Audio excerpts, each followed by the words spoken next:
pas vous présente ce soir. Who has created the slum and the ghetto that you're living in? Nothing but a death. And since the American white man has used his control over the press and over the textbooks and over all forms of media to make it appear that he has done us a favor by bringing us here and enslaving us, then the Honorable Elijah Muhammad has to rewrite history or retell history. And since the white man can't dispute this truth, he tries to defend himself by saying that Mr. Muhammad is teaching hate. It's not hate to say that we were kidnapped and brought here. It's true. It's not hate to say that we were Jim Crow, discriminated and segregated. It's true. It's not hate to say that the Supreme Court, which is the highest court in this country, came up with a hypocritical desegregation decision 9 years ago, which they haven't enforced yet. That's not hate. That's true. You're quoted as having said when an airliner crashed with a number of white people on board that you were glad it happened. The white race in this country collectively are guilty of these crimes that our people are suffering from collectively, and therefore they would suffer some collective disaster, collective grief. And when that plane crashed in France with 130 white people on it, and we learned that 120 of them were from the state of Georgia, the state that my own grandfather was a slave in, why, to me, it couldn't have been anything but an act of God, a blessing from God, and I frankly and sincerely pray for similar blessings from him to repeat themselves as often as he can spare. But I take it then you support the freedom-loving attempts of the peaceful marchers in Alabama and these places. You don't get freedom peacefully. Freedom is never safeguarded peacefully. Anyone who is depriving you of freedom isn't deserving of a peaceful approach by the ones who are being deprived of their freedom. And when black people in this country come out from under the mental straitjacket that the Negro clergymen have placed them in, and begin to see that the only way you can get freedom is to get it the same way the white man in this country got it from England, or he says he got it from England. He was willing to pay the price for freedom. And when you're willing to pay the price for freedom, then you get it. But the Negro in this country has never been willing to pay the price for his freedom. All of the price that we've been paying in the past has been freedom for the white man. We fought abroad so that the white man in America could be free today, to stick police dogs on us, to beat our people in the heads with police clubs, and to turn water hose on little women and children and babies simply because they want to walk down the street like decent human beings. That's now the only way you can have peace is to eliminate those injustices, and the American white man is not going to eliminate. He's going to talk that pretty talk, but he'll still continue to practice those inhuman deeds. You got the Honorable Elijah's message yourself behind prison walls.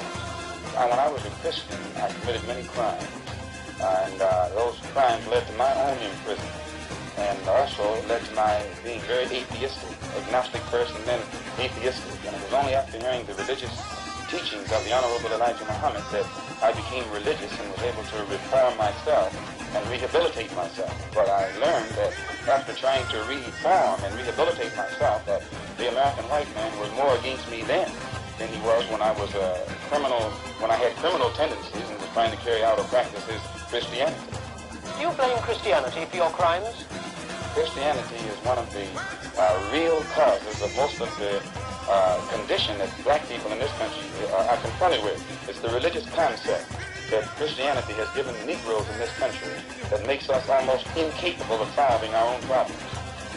The black man in this country has a different religious concept when he's a Christian than the white man has. If you notice, the black man is the only one who will turn the other cheek to his enemy, or who will love his enemy, or who will pray for those who despitefully use him just because he thinks that's what Jesus wants him to do. Now, the white man preaches the same thing, but he doesn't practice it. Now, this refusal to integrate, surely it must lead to demands for your own state in America. Black people in this country have been like a misfit white married to the white man here who hasn't treated us right.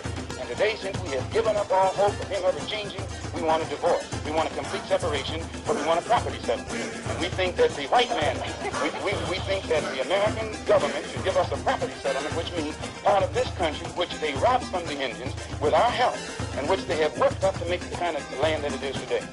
Do you think this really practical?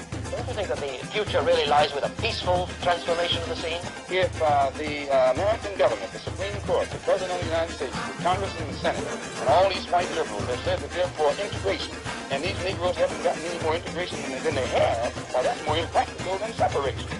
Practical means that which you can practice. And if the Supreme Court and the Army and the Navy and the government and the President are supposed to be for integration, concentration and you still can't get it, why, good night, you can't, it's impossible. But we can get separation overnight because we already have it.